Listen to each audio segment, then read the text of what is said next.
Very easy topic, very short topic, distraction osteogenesis. It was given by Gavril Elizarov. So all the principles of distraction osteogenesis are Elizarov's principles. Okay, so that is the first thing you have to remember. Second thing is it is right to call it distraction histogenesis, because even if we do it for bone regeneration, it is not just the bone which is stretched and reformed, it is also the all tissues. Histo means tissues, all the attached soft tissues like muscles, nerves, skin, blood vessels, everything is stretched and everything is formed. So it is better to call it distraction histogenesis. To understand distraction osteogenesis and to understand bone healing, we will quickly discuss the types of bone healing. Remember, this is also important in fractures. So, understand bone healing very, very nicely.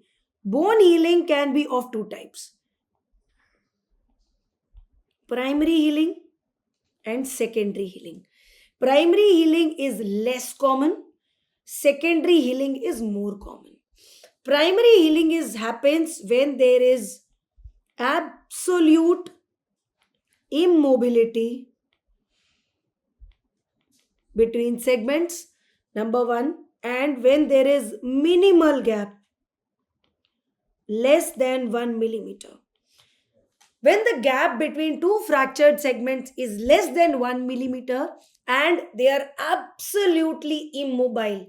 So, this will happen only when there is compression between the segments.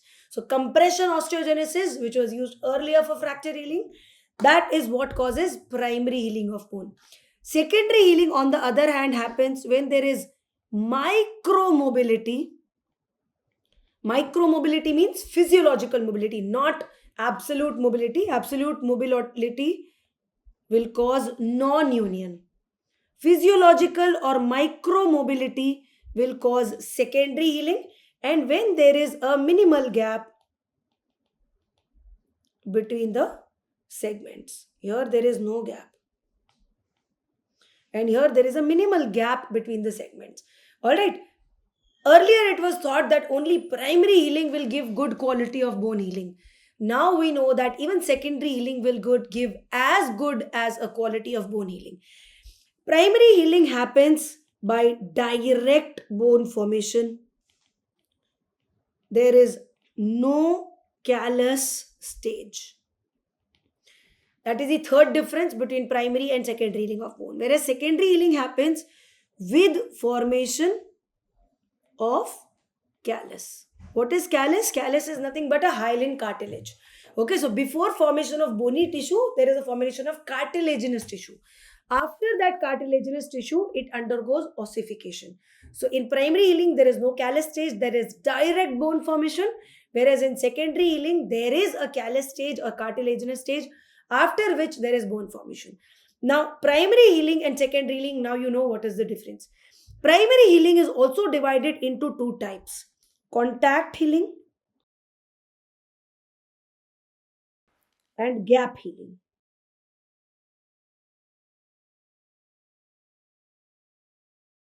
Contact healing and gap healing both are types of primary union or primary healing.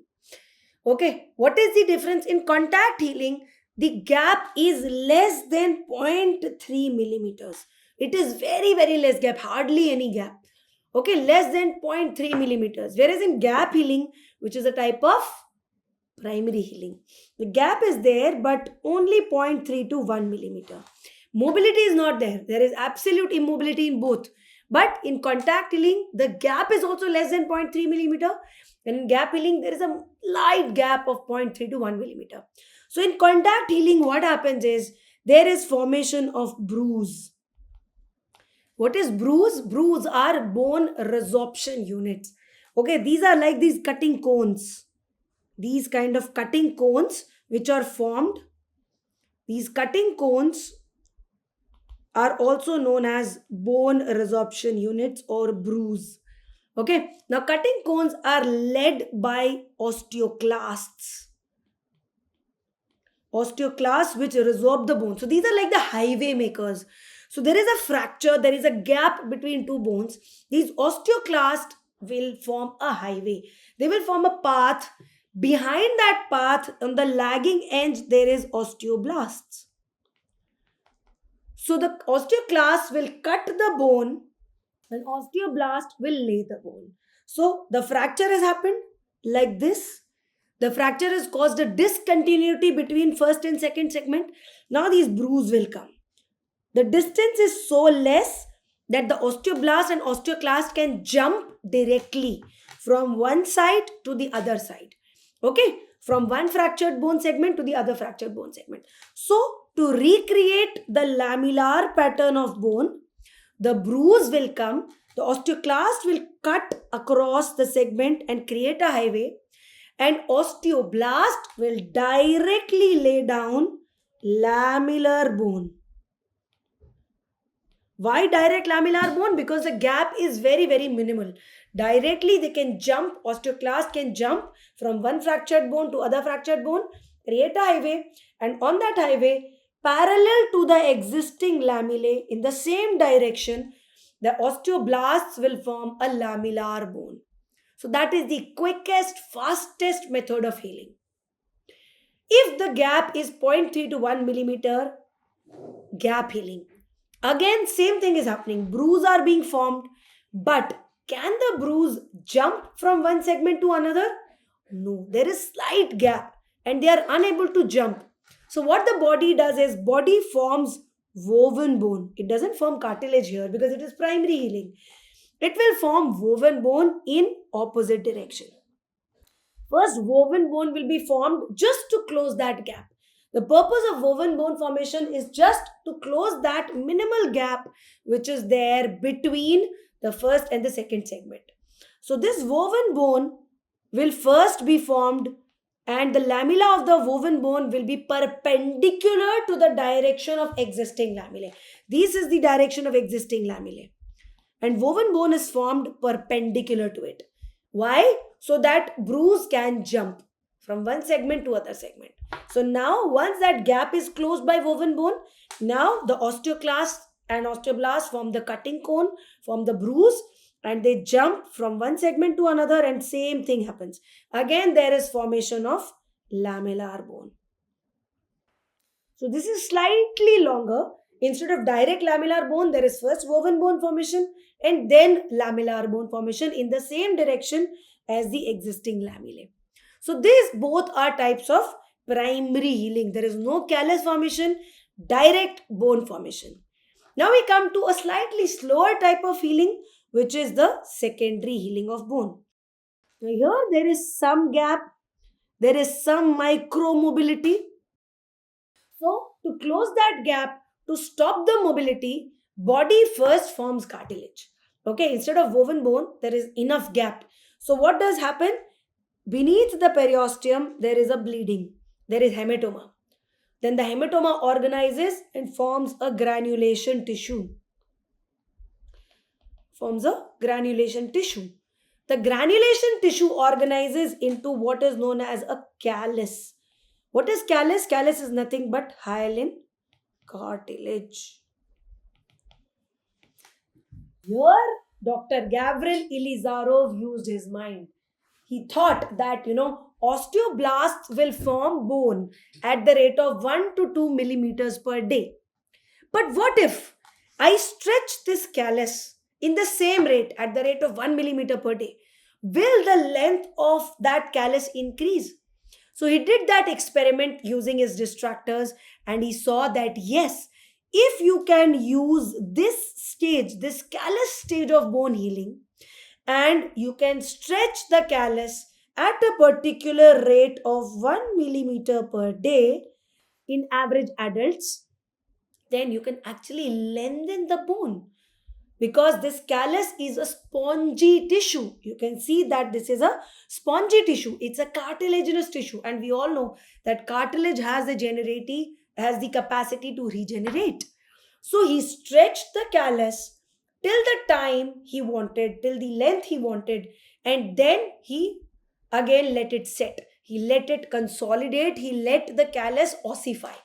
So that callus ossified into woven bone. first into woven bone and then into lamellar bone. And this conversion of callus into woven bone into lamellar bone, this bony remodeling kept happening for a long time. Depending on the muscle attachment, depending on the forces, this remodeling kept happening for a very long time. So, this is how in secondary healing, there is no direct bone formation. There is first bleeding, blood organized into granulation tissue forms callus, which is hyaline cartilage, callus forms bone, woven bone, then lamellar bone. And in this callus stage, you can stretch at a particular rate and distract your bones. So, instead of a fracture which happens by accident, the surgeon puts a cut which is known as osteotomy. That is the difference between fracture and osteotomy. Fracture happens by accident, it happens by itself. Whereas a fracture which the surgeon does for a proper distraction, we don't call it a fracture, we call it an osteotomy. Okay? So that is exactly what happens in osteotomy, in distraction osteogenesis. Why do we do it? Any patient who has gross deformities, congenital deformities, cleft deformities, TMJ related deformities, pathology related deformities, any deformity which needs generation of bone, you will use distraction osteogenesis. What are the stages? The 5 stages you have to know. 5 stages are: first is the osteotomy stage. Obviously, first you will put that surgical cut. This is the cut, surgical cut, usually done under GA. You put that cut, you separate the bones, you fix the distractor, you try that in the OT whether the distractor is running properly or not. You create a slight gap between the segments so that secondary healing of bone can happen. And all this is the surgical phase, which is known as osteotomy. Second is your latency stage.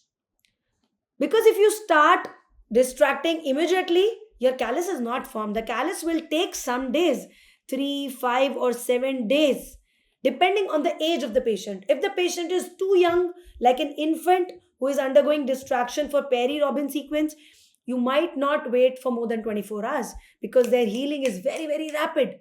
Callus formation is very fast. Same thing done in an adult, in a 30, 40, 50-year-old male or female. The latency stage will be 3, 5, or 7 days, depending on what is the healing ability. So there, the healing will take time. The callus formation, the bleeding will consolidate to granulation tissue will form callus. So it will take time. So till that time, you have to wait. And that waiting stage is known as latency stage. Again, very important MCQ comes from here. What is the amount of latency stage you have to use in different age? So in a child, in an infant, latency stage will be very short. In an adult, it will be long. Third thing that you have to do is distraction. Now you have to use your distractor device and use it at a particular rhythm, and you have to distract till you want to increase the length of your bone. Okay, in this stage, you have to take care of the rate of distraction, which is normally 1 millimeters per day in an adult, 1.5 to 2 millimeters per day in a child. Second thing is a rhythm of distraction. Rhythm means how frequently you are breaking that rate. Okay, so for a 1 mm per day distraction, you can do a 0.5 millimeters 12 hourly, 0.5 mm BD, or you can do 0.25 millimeters QID 4 times in a day. All right, so that is the rhythm, how frequently you are doing it. And third is the vector of distraction. What is vector of distraction? Vector means the direction. Okay, so if I am doing it in one direction, it is univector distraction. If I am doing a multiple directions, like I'm increasing the length also, I'm increasing the width also, it is a multi-vector distraction. Alright, so these are the properties of distraction phase or distraction stage. Then after distraction, the fourth stage is the consolidation stage. After you've done a distraction, you don't remove your distractor immediately because still it is a callus. It is not ossified into a proper bone. So you have to wait. All right, how much will you wait? Consolidation is equal to 3 times the amount of distraction. Or broadly speaking, 6 weeks. 1.5 to 2 weeks is the amount of distraction we usually do. But ideally, it should be 3 times the amount of distraction. So I've done a 10 mm distraction at the rate of 1 millimeter per day. So I've done a distraction of 10 millimeters in 10 days. So my consolidation period will be 10 into 3, 30 days. So I will wait for 30 days and I will allow my callus to ossify. I will do my x-rays. I will watch whether the callus has cortications or not, whether there is bone formation or not. And when the consolidation, I'm sure that there is cortical outlines formed in the callus, then I will remove my distractor. Before that, I will not remove the distractor. Otherwise, the callus will sag. The callus is a soft tissue. You will wait till formation of hard tissue. Last stage is a remodeling stage, which keeps happening for over 1 year. Slowly, body itself causes remodeling of the new formed bone. All right, so these are the 5 stages of distraction, 5 stages of callostasis, which you should all know. Coming to vector of distraction, like I said, vector means the direction of formation of new bone. If I am using my mandible, putting a cut like this and using a simple linear distractor, I will cause movement of my mandible in one direction, because here I have the joint. This part is not going to move. This part is going to come down. So in one direction, I'm going to move my callus. Okay, so this is called univector distraction or a univector distractor. A single linear mandibular distractor is a univector distractor. But if I do a similar procedure, if I put a cut here and fix a device like this is a multi-vector distractor. Most commonly used asked question from osteogenesis is a image of a multi-vector distractor. What it will do is, with this pin, with this arm, you can increase the length of the ramus superior inferiorly. Using this arm, if you turn this key, you can increase the length of the body anterior posteriorly. And using this pitch screw here, if you turn this screw, you can even turn the mandible inside or outside. So, superior inferior direction, anterior posterior direction, and even mediolateral direction. In 3 directions, you can increase you can modify the direction of your distraction. That is why this device is very, very popularly used, and it is known as a multi-vector distractor. Remember, this is used only and only in the mandible. It cannot be used in the maxilla. Multi-vector distraction very commonly done in mandible. Types of devices, we all know, if the key or the turning point is within the oral cavity, it is an intraoral distractor, like something like this. Okay, if it comes out of the skin and you have to distract it from outside, it is known as an extraoral distractor or an external distractor. Like you can see in this girl, both are fixed. We had space intraorally on one side, so we fixed it intraorally because it's a cosmetic problem. The patient has to stay with the distractor for 1.5, 2.5, 3 months. So as concealed as it can be, it is better. So this is an intraoral distractor which comes out from the oral cavity. You can turn the key from intraorally only. And the other side, because of the direction of the mandible, the direction of the distractor had to be like this, and the vector came out of the skin. So we couldn't put it intraorally, it had to be extraoral. So this is external distractor and this is internal distractor. Anything which comes out internally, intraorally is internal distractor, but much more common is the external distractor. Coming to the focus of distraction can be divided into monofocal distraction and bifocal or trifocal distraction. Bifocal and trifocal distraction are together known as transport distraction. Why? Why are they known as transport distraction? Because here we create a transport disc.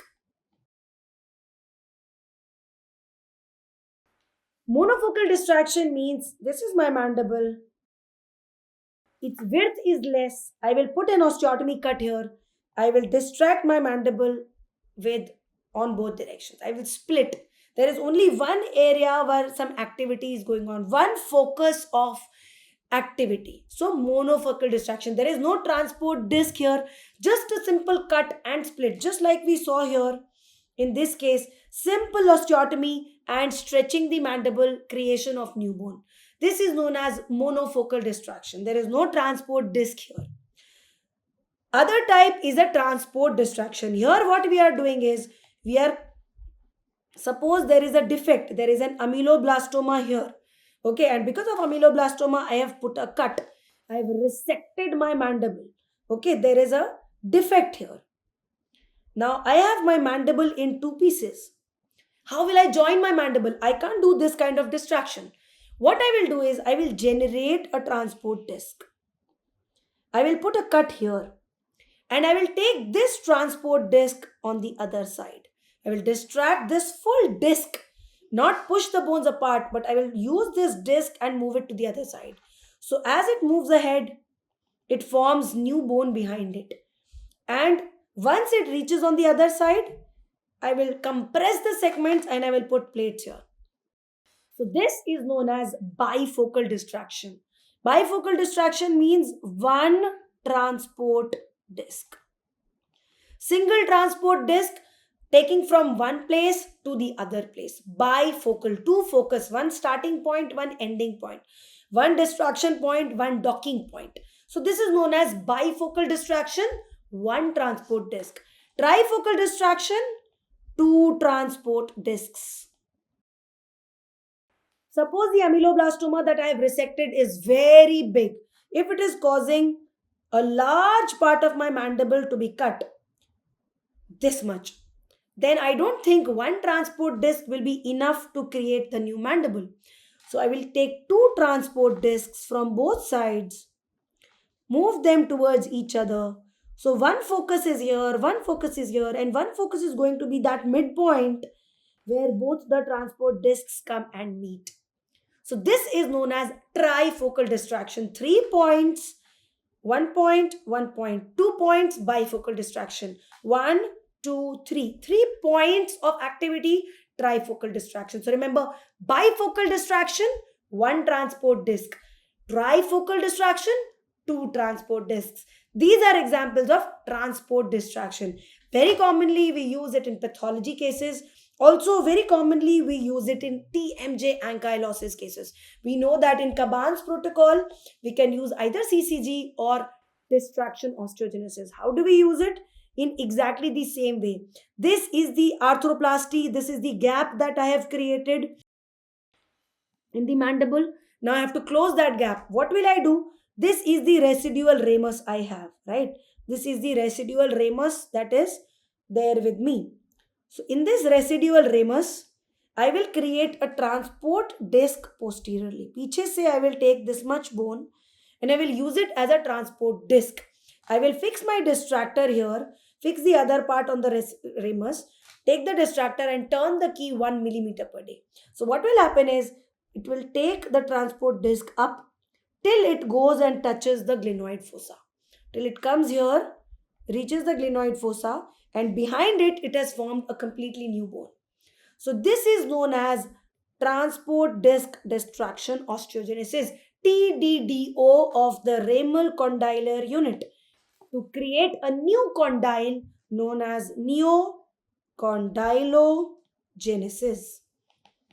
This is neocondylogenesis, generation of a new condyle using transport disc distraction osteogenesis. This is the full case, no mouth opening, proper gap arthroplasty done, distraction is done, distractor is used 1 mm per day for the amount of days till the time it docks to the glenoid fossa, mouth opening is achieved, and this is TDDO. Now this is another case of trifocal distraction. A female with ameloblastoma of mandible in the anterior mandibular region, resection is done, one transport disc is created from the right side, another transport disc is created from the left side. They are used, put in a rail, transported towards each other. You can see how beautifully new bone is being laid down posteriorly, distally, and once they reach in the midline, the two segments are fixed together using mini plates. Alright, so this is an example of trifocal distraction. This is how we use bifocal and trifocal distraction in pathology and TMJ ankylosis cases. Next is another device which is known as a RED. This is known as a rigid external distractor. What is a rigid external distractor? It is a distractor which is used for mid-phase distraction. So you can do a Lefort 1 osteotomy and distract the whole mid-phase in the Lefort 1 level. You can do a Lefort 2 osteotomy and distract the whole mid-phase using the Lefort 2 level in that pyramidal segment. Or in severe cases like this one where there is either Cruzon syndrome or Apert syndrome, you can do proper craniomaxillary disjunction doing a Lefort 3 osteotomy and take the whole face, whole mid-face out depending on what is required. So this kind of device, it can be asked as image-based question. Remember, it's a RED device, which stands for rigid external distractor, used for mid-phase distraction. Any level, Lefort 1, high Lefort 1, Lefort 2, Lefort 3, whichever level, depending on what is the case. Another example of distraction is SARPE. What is SARPE? SARPE is surgically assisted rapid palatal expansion. Okay, instead of doing a dental expansion like the one that Hyrax does, after the sutures have fused, you have to expand the maxilla. If you do it with orthognathic surgery, it's a very unstable procedure, like we've just read in orthognathic. Widening of maxilla with orthognathic surgery, what it will cause is you will have to do a Lefort osteotomy, you will have to do a midline osteotomy and split the maxilla. There is no connect between the two segments and it's a very unstable surgery. So instead of splitting it in one go using orthognathic surgery, you fix a distractor there and 1 millimeter per day start distracting. That is known as surgically assisted. Why surgically assisted? Because you've done a Lefort 1 osteotomy and a palatal split. Rapid palatal expansion. The palatal expansion that a Hyrax does is slow palatal expansion. The one we do after surgery with a cut there, after the sutural growth is completed, is known as rapid palatal expansion. You can see how beautifully this narrow maxillary arch is very nicely expanded using a SARPE. Now the orthodontist can align all the teeth properly and bring the teeth into occlusion. So this is known as a palatal distractor. Similarly, there are alveolar distractors, like you can see this maxillary alveolar distractor, which is used to increase the width of maxilla. Suppose their extraction is done long time back and you need to put an implant, but the width is not there. So you can distract that much alveolar bone using an alveolar distractor. And when the width is reached, you can put nice wide implants. Similarly, in mandible, a lot of times height of the mandible is lost. The alveolar bone is lost. So what you can do is again kind of a transport distractor. You can take a segment of bone from the basal mandible. You can distract it upwards, create a good height of the mandible and put your implant. So as a pre-prosthetic procedure also, you can do distraction osteotomies for alveolar distraction. Okay, so this finishes our conventional orthognathic surgery. Now let me also tell you that we use distraction osteogenesis very commonly to open up the airway. All right. Why is airway important to us as maxillofacial surgeons? Because lot of times children who are born with retrognathic mandible and small mandible, they have high chances of having obstructive sleep apnea. Okay, what is obstructive sleep apnea? Obstructive sleep apnea is a syndrome, it's a collection of disorders because of many reasons. If there is episodes of apnea and hypopnea in sleep there is poor muscle tone, the structures fall back, the tongue falls back, and if there is no space in the posterior airway, that is the upper airway, pharyngeal airways, then there is a complete cessation of airflow either in the nasopharyngeal region or in the oropharyngeal region. And that causes episodes of apnea and hypopnea. Apnea means cessation of bleeding, hypopnea means reduction in oxygen saturation level. And both these things, if they are happening again and again multiple times in the night, then it is known as obstructive sleep apnea. Okay, what it will cause? It will cause a patient to snore. The patient will not have a good night's sleep. He will always be tired in the day. There will be daytime somnolence. He will be just sleeping here and there all throughout the day. And slowly, there will be behavior issues. There will be blood pressure issues. There will be pulmonary hypertension and so many cardiogenic issues. So obstructive sleep apnea is a very common finding in 2 or 3 pathologies seen by maxillofacial surgeons like Perry-Robin sequence and TMJ ankylosis. Both these ankylosis, both of them are very commonly associated with OSA, and the cause is a small mandible. It can be caused because of a nasopharyngeal tumor, because of enlarged adenoids, because of large tongue, because of so many other things. We are not concerned about the other things. We are concerned about how OSA can be caused by a small mandible. Okay, so in PRS, there is a very small retrognathic mandible. In ankylosis, there is no growth of the mandible causing a retrognathic small mandible, and both these are very big risk factors for development of obstructive sleep apnea. And here in distraction, you will first do a mandibular distraction in both these cases, in severe ankylosis cases in childhood and in severe PRS cases. You will not treat the disease first, you will correct the airway first. All right, very quickly I'm going to show you a normal airway and a OSA patient's airway. So if you see here, this is a normal straight profile, nose, upper lip, lower lip, and this is the nasopharyngeal airway. You can see very nice and clear. This is behind the tongue region, oropharyngeal airway. Epiglottis is there and trachea. Very nicely, this patient has a good clean airway, non-obstructed airway. Okay, so this is normal. Whereas look at this child. This is a CT of a child with PRS, with Perry-Robin sequence. I would be really happy if this is his nasal outline, this is his upper lip. If this was his lower lip, I would have been really happy. Okay, but this is not where his lower lip is lying. His lower lip is actually lying here.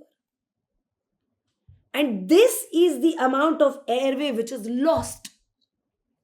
This is the mandible. The mandible should have been here. This is where the mandible is. So the tongue has no space. Where will the tongue lie? Normally the tongue lies in that lingual space between the mandibular arches. Right? This is the mandible and the tongue lies in the floor of the mouth. But when the mandible is so retrognathic, where will the tongue go? So the tongue has no space to go. So where is my airway here? My airway is, okay, nasal airway is fine. But this is my soft palate. There is no airway here. Absolute block of airway. Only in the laryngopharynx here, there is normal airway. So here there is a complete block of airway, especially when the child is supine. The child is lying down, when he's asleep, when the motor tone is lost. Okay, so this is what causes obstructive sleep apnea. I will just redraw it for all of you so that you can have the annotated PPT. This is the mandible, this is your tongue, and this is the blocked airway. All right, this is again another lateral ceph of a patient with TMJ ankylosis. You can see there is ankylotic bone here, full ankylotic bone, and it is a childhood ankylosis. So what has childhood ankylosis done? If it is adult ankylosis, that means the patient is fully grown. Okay, now there is fusion of bone here. So there is no changes in growth, no changes in development of mandible. But if it is a childhood ankylosis, it causes growth restriction. So this should have been my normal mandibular outline, normal maxilla, normal lip. This should have been my normal mandible. Okay, upper lip, lower lip, and mandible. But this is where my mandible is lying. And you look at the amount of airway restriction it has done. So whenever there is a severe OSA, like in cases of Perry-Robin sequence and in cases of TMJ ankylosis, the first step is always open the airway. And what is the method of opening the airway? The method is mandible distraction. That is the first step that you will do, distraction of the mandible anteriorly. Alright, so remember this. Whenever you are doing orthognathic surgery, whenever you are doing TMJ ankylosis, whenever you are doing PRS, If it is a threat to the airway, if it is a serious threat to the airway, always manage the airway first. Do your mandibular distraction, open up the airway, make some space for the tongue, open up the upper airway, oropharyngeal airway by doing a mandibular distraction. Right? So that completes everything in distraction osteogenesis.